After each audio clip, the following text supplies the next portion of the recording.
ഈ മനുഷ്യന് എന്തും വാങ്ങാൻ സാധ്യമായിരുന്നിട്ടും എന്തുകൊണ്ടായിരിക്കാം അദ്ദേഹം എല്ലാ ദിവസവും പണം കൊണ്ട് വാങ്ങാൻ കഴിയാത്ത ഒരൊറ്റ കാര്യം തിരഞ്ഞെടുക്കുന്നത്?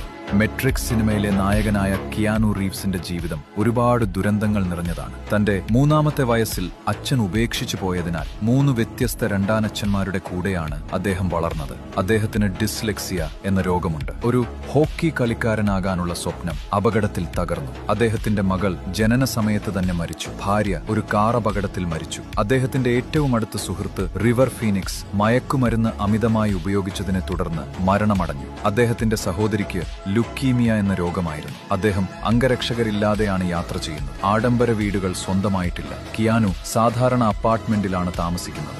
നഗരത്തിൽ അലഞ്ഞുതിരിയുന്നത് അദ്ദേഹത്തിന് ഇഷ്ടമാണ്. കൂടാതെ ന്യൂയോർക്കിലെ സബ്വേയിൽ യാത്ര ചെയ്യുന്നതും പതിവായി കാണാം. ദ ലേക്ക് ഹൌസ് എന്ന സിനിമയുടെ ചിത്രീകരണത്തിനിടയിൽ കോസ്റ്റ്യൂം അസിസ്റ്റന്റ്സ് തമ്മിലുള്ള സംഭാഷണം അദ്ദേഹം കേൾക്കാനിടയായി. അവരിൽ ഒരാൾ അന്ന്